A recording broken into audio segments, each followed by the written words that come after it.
అందరికీ నమస్తే. Welcome back to Yashasvi vlogs.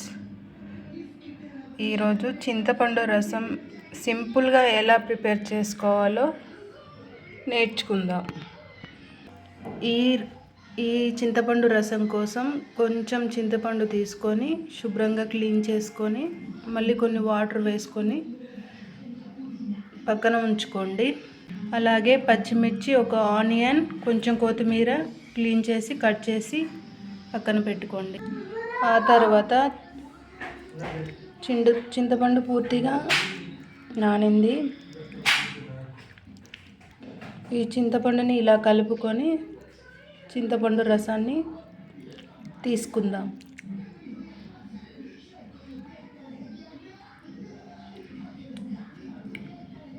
మనకు ఈ చింతపండు రసంలో వేస్టేజ్ రాకుండా ఈ విధంగా వడపోసుకోండి.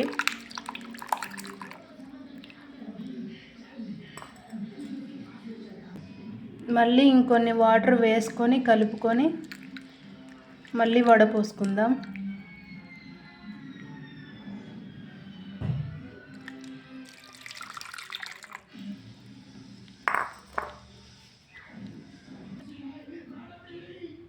ఇలా వేరే బౌల్లోకి తీసుకున్న చింతపండు రసంలో మనం తగినన్ని వాటర్ వేసుకుందాం. ఈ వాటర్ సరిపోతుంది.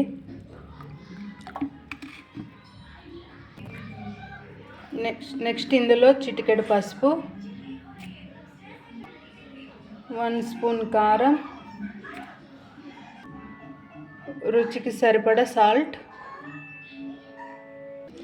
మనం కట్ చేసి పెట్టుకున్న ఆనియన్స్, మిర్చి ఇలా సన్నగా పొడుగ్గా కట్ చేసి వేసుకోండి. కొంచెం కొత్తిమీర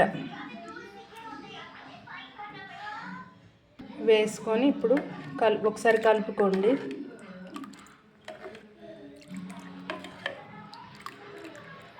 ఓకే, ఇప్పుడు నెక్స్ట్ ప్రాసెస్లోకి వెళ్దాం. సో నెక్స్ట్ స్టవ్ ఆన్ చేసి గిన్నె పెట్టుకోండి. ఇప్పుడు 2 స్పూన్ ఆయిల్ వేసుకుందాం. ఆయిల్ వేడయ్యాక కొన్ని పోపు గింజలు,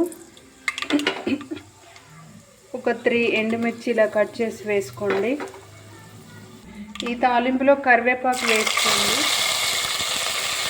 నా దగ్గర కరివేపాకు లేదు, అందుకే తాలింపులో కొత్తిమీర వేసుకున్నాను. ఈ విధంగా వేసిన తాలింపు ఫ్రై అయ్యాక మనం అన్నీ కలిపి పెట్టుకున్న రసాన్ని ఈ గిన్నెలో పోసుకోండి. సో నెక్స్ట్ మంట హైలో పెట్టి బాగా మరిగించుకోండి. మనకి ఎండలు ఎక్కువగా ఉన్నప్పుడు కూరలతో కాకుండా ఇలా చారు చేసుకొని తినాలనిపిస్తుంది. ఈ విధంగా ట్రై చేయండి. చింతపండు చారు రెడీ. ఈ వీడియో స్కిప్ చేయకుండా పూర్తిగా చూడండి, ట్రై చేయండి. టేస్ట్ ఎలా ఉందో కామెంట్ చేయండి, లైక్ అండ్ షేర్ చేయండి.